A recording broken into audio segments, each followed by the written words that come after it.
আজকে প্রথমেই শোনাবো আমার পুকুরের যে কাজের লোকটি থাকে তার মনের আনন্দে বুক ছাড়া একটি গান। আমার এই লোকটির মনের ভিতর শুধু আনন্দ আর আনন্দ। যখন তাই তো একটু আদর করি, ওরে না গায়া যে গাওয়াই যখন তাই তো একটু আদর করি। মেয়েদল হুসা বিড়াল চাই চিরকাল স্বামীর বাড়ি।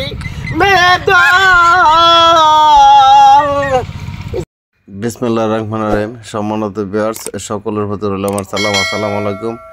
আজকে আমার টপিক হবে এবং আলোচ্য বিষয় হবে শিং মাছ নিয়ে। শিং মাছের রেণু এবং পোনা কি করে, কিভাবে, কোথায়, কখন আপনারা পাবেন এবং কোথা থেকে আপনারা ভালো পোনা সংগ্রহ করতে পারবেন অথবা রেণু সংগ্রহ করতে পারবেন, সেই বিষয়ে আমার আজকের টপিক। আর যারা এখনও সাবস্ক্রাইব বাটনে সাবস্ক্রাইব করেননি, আপনারা অতি সত্বর তাড়াতাড়ি সাবস্ক্রাইব বাটনে একটি ক্লিক করে দিন। আমার ভিডিওটি সবার আগে আপনাদের কাছে চলে যাবে। আমার আজকের টপিক হলো শিং মাছের রেণু নিয়ে। এখন আমার সর্বপ্রথম বলা হলো শিং মাছের রেণু কখন পাবেন। আপনারা শিং মাছ চাষি যারা আছেন, আপনারা প্রত্যেকে যারা ওদের আগ্রহ বসে আছেন শিং মাছের রেণু পুকুরে ছাড়বেন, আপনাদের রেণুর অপেক্ষায় যারা এখনও বসে আছেন, আপনাদের পুকুর সর্বপ্রথম প্রস্তুত করুন। কারণ শিং মাছের রেণু হ্যাচারে ওয়ালা ভাইয়েরা তারা নিজেরাই ইঞ্জেকশন করে তারা নিজেদের পুকুরেই ছেড়েছেন, কিন্তু এখনও তাদের পুকুরে সুন্দর প্রোডাকশান আসে নাই। যখন সুন্দর প্রোডাকশান আসবে তাদের নিজস্ব পুকুরে, তখনই বাইরে সেল দেওয়া হবে। এর আগ মুহূর্ত পর্যন্ত বাইরে সেল দিবে না। আর যারা অসাধু ব্যবসায়ী হ্যাচারিওয়ালা আছেন, তারা কিন্তু বলবে যে হ্যাঁ আমাদের রেজাল্ট আসছে, কিন্তু আপনারা নিতে পারেন। কিন্তু না ভাই, এখনও সঠিকভাবে হ্যাচারি থেকে রেণু যারা কিনে নেবেন, কিন্তু সঠিকভাবে কিন্তু এখনও পুকুরে রেণু আসে নাই। এখন যারা কিনে নেবেন, নিয়ে আপনাদের পুকুরে রেণু ফালবেন, এখনও রেণু কিন্তু পুকুরে আসবে না। কিন্তু হ্যাচারিতে সুন্দর প্রোডাকশান আসতেছে, কিন্তু পুকুরে নিয়ে যখন ফালানো হয় তখন রেণু কিন্তু প্রোডাকশান আসতেছে না এখন পর্যন্ত। আর যারা খুব তাড়াহুড়ো করতেছেন রেণু বাহির হইতেই আপনারা রেণু এনে পুকুরে ফেলে তারপরে সর্বপ্রথম মাছ বিক্রি করে ফেলবেন, এমন যারা ভাবতেছেন কখনোই ভাববেন না। কেন? প্রথমেই আপনারা শর্ট খাবেন। কারণ পুকুরে যারা এখন রেণু ছাড়তে যাচ্ছেন, আপনাদের রেণু কিন্তু আসবে না, এই মুহূর্তে আসবে না।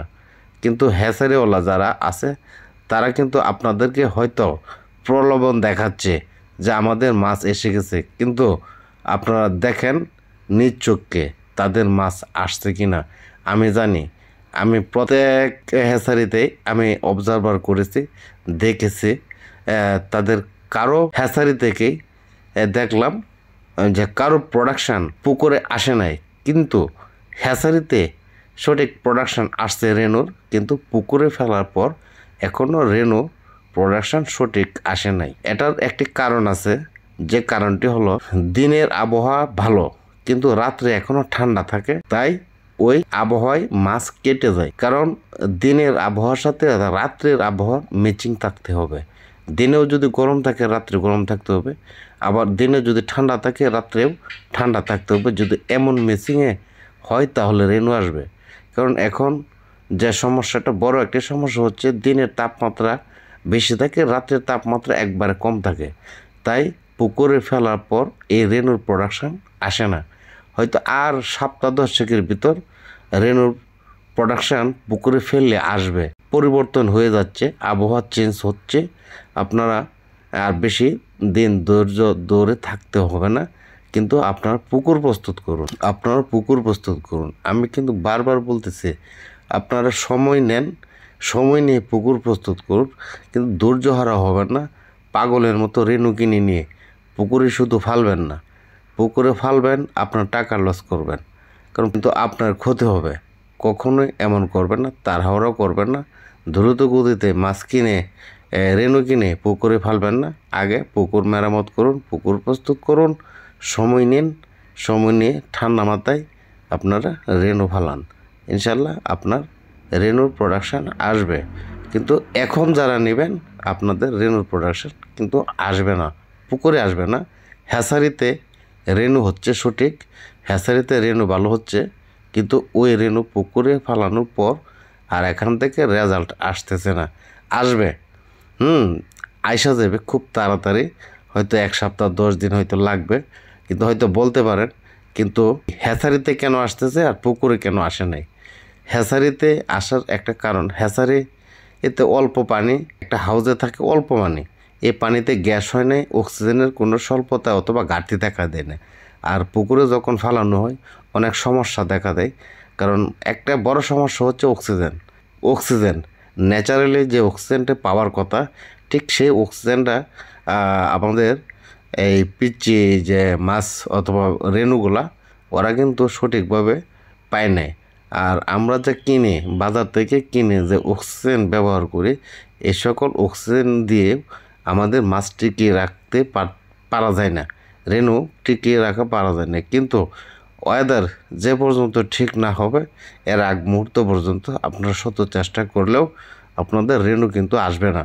আপনারা আর মাত্র সপ্তাহ 10 অপেক্ষা করুন, তাহলে আপনাদের রেনু কিনে নিয়ে ফেললেও আপনাদের প্রোডাকশন আসবে। কিন্তু এখন আপনাদের সর্বপ্রথম করণীয় কাজ হচ্ছে আপনার পুকুরটাকে প্রস্তুত করুন সঠিকভাবে, সুন্দরভাবে। তলানিতে রৌদ্র লাগান, রৌদ্র লাগানোর পর আপনারা চুন মারেন শতাংশে 1 কেজি করে।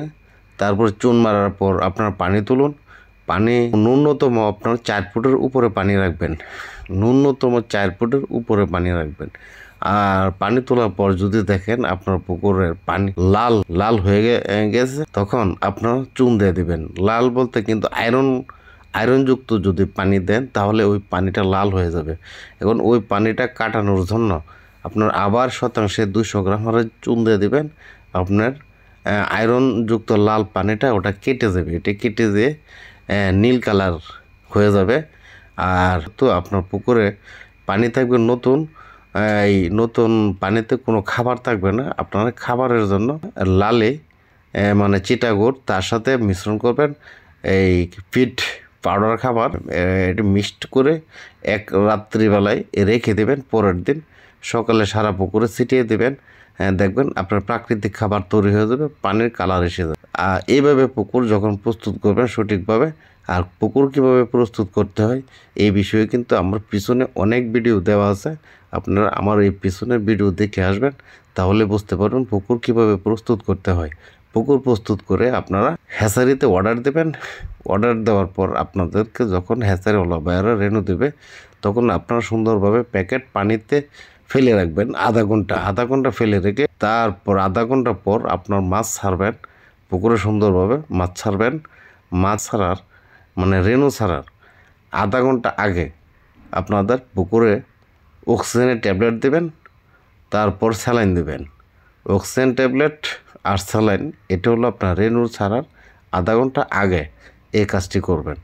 তারপর রেনুটা ছাড়বেন, রেনুটা ছাড়ার পর আপনার এই দিনের কাজটি শেষ, আর কোনো কিছু করতে হবে না।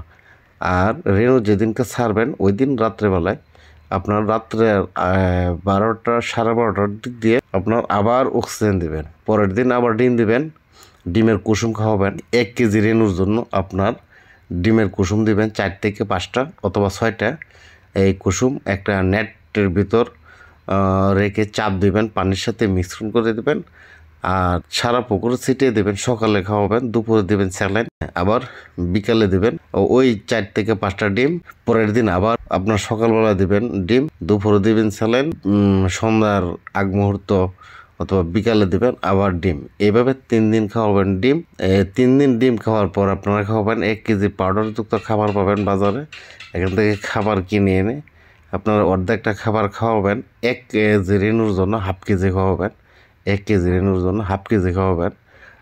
আবার এই হাফ কেজি আপনার লুলিয়ে রাখবেন প্রায় আধা ঘন্টা অথবা 1 ঘন্টা সময় লুলিয়ে রাখবেন। লুলিয়ে ভিজিয়ে যখন রাখবেন পানিতে, আধা ঘন্টা 1 ঘন্টা পর আবার এই পুকুরে ছিটিয়ে দেবেন। দুপুরে আর স্যালাইন দিতে হবে না। তারপর আবার সন্ধ্যার সময় ওই আর হাফ কেজি আধা ঘন্টা অথবা 1 ঘন্টা আবার ভিজিয়ে রাখবেন। ভিজিয়ে রাখার পর আবার সারা পুকুরে ছিটিয়ে দেবেন। এইভাবে আপনারা খাওয়াবেন ওইটাকে। আর মনে করেন এই 1 কেজি পটল আর খাওয়াবেন আর 5 দিন, আর এদিক দিল 3 দিন, 5, 6, 7 দিন, 1 সপ্তাহ হয়ে যাবে। এই 1 সপ্তাহের ভিতর কিন্তু আপনার দেখতে পারবেন আপনার শিং মাছের বাচ্চা টিকলো কি টিকলো না। এর আগ মুহূর্ত পর্যন্ত আপনারা বুঝতে পারবেন না যে আপনার পুকুরে শিং মাছের বাচ্চা আছে কি নাই। যদি মনে করেন যে না আপনার শিং মাছের বাচ্চা দেখা যায় কানি দিয়ে, রাত্রিবেলা টর্চ লাইট দিয়ে দেখবেন। এই টর্চ লাইট দিয়ে যখন দেখবেন কানি দিয়ে কিল করতেছে, হ্যাঁ, আর যদি দেখতে না পান তাহলে মনে করবেন যে আপনার পুকুরে শিং মাছের রেণু নেই। কোনো না কোনো কারণে আপনার শিং মাছের রেণু হয় নাই, প্রোডাকশন আসে নাই। এটা আপনার রাত্রিবেলায় খুব খেয়াল করে আপনারা দেখবেন। যদি অনেক পুকুরে কিন্তু আবার খুব খাড়া থাকে, ঢাল থাকে না। আর যেসব পুকুরের সাইড দিয়ে ঢালু আছে, এই ঢালু জায়গায় যায় দেখবেন, ঢাল জায়গায় দিয়ে দেখবেন এসব জায়গাতে কিন্তু মাছ উঠে আসবে। আবার যদি যদি পাড় থাকে, খাড়া পাড়ে কিন্তু আপনারা দেখতে পারবেন না। ঢালু অবস্থায় যে পুকুর ঢালু সাইড আছে ওই জায়গায় যেয়ে সেরে দেখবেন। রাত্রিবেলায় টর্চ লাইট মেরে দেখবেন আপনার পুকুরে মাছ আছে কি নেই। যদি থাকে আলহামদুলিল্লাহ ভালো, আর যদি না থাকে তাহলে 1 সপ্তাহের ভিতরেই আপনারা যেখান থেকে মাছ রেণু কিনে আনছেন ওনাদেরকে বলবেন যে ভাই আমার রেণুর প্রোডাকশন আসে নাই, তাহলে তারা আবার পুনরায় একটা ব্যবস্থা করে দেবে। এখন কেন আসে নাই এটা আপনি বুঝতে পারবেন না। যদি শিং মাছের বাচ্চা যদি হ্যাচারি ওল্লা ভাইদেরকে যদি দুর্বল দিয়ে দেয় আপনাকে, তাহলে কিন্তু আপনার পুকুরে এসে ওই রেণু বাঁচবে না, টিকবে না, সে আস্তে আস্তে মারা যাবে। আর যদি শক্তি থাকে, এনার্জি থাকে, ভালো স্পিড থাকে, এমন রেণু যদি আপনাকে দেয় তাহলে আপনার পুকুরে টিকবে। আর দুর্বল রেণু আপনার পুকুরে টিকবে না। এটা কিন্তু আবার আপনি অথবা যারা কিনে এনে ছাড়বেন এটা আপনারা বুঝবেন না যে কোন মাছটা দুর্বল আর কোন মাছটা সবল, এটা আপনারা বুঝতে পারবেন না। কারণ হ্যাচারি যাদের আছে একমাত্র তারাই বুঝতে পারবেন এই শিং মাছের রেণু, কোন রেণুটা সুস্থ এবং কোন রেণুটা অসুস্থ। কারণ হ্যাচারির হাউজে কিন্তু ভাই গ্যাস হয়। পুকুরে যেমনভাবে গ্যাস হয়, হ্যাচারির হাউজেও কিন্তু গ্যাস হয়। হাউজে যখন গ্যাস হয়ে যায় তারা কিন্তু গ্যাস হওয়ার সাথে সাথেই হাউস পরিবর্তন করে ফেলে। তাদের মাছ কিন্তু টিকে যায়, কিন্তু মাছটা কিন্তু দুর্বল থাকে। ওই মাছটা যখন আমি কিনে এনে আমাদের পুকুরে ফালাই, তখন কিন্তু ওই মাছটা 3 দিন, 4 দিন, 5 দিন, 1 সপ্তাহের ভিতর দেখবেন আপনার মাছ কমে আসবে। প্রথম দিন রাত্রে দেখতে পারবেন, দ্বিতীয় দিন একটু কম দেখবেন, তৃতীয় দিন আরও কম দেখা যাবে, চতুর্থ দিন আরও কম দেখা যাবে। এমনভাবে দেখবেন যে 1 সপ্তাহের ভিতর আপনার পুকুরের মাছ আর দেখতে পাবেন না। কেন? মানে মরতে একবারে 1 সপ্তাহের ভিতর সকল মাছ মরে শেষ হয়ে যাবে। এটার একটাই কারণ, ওই যে হ্যাচারি থেকে মাছটা আনা হলো, ওই হ্যাচারির হাউজে এটা সমস্যা হওয়ার কারণে। সমস্যাটা কি হলো? গ্যাস।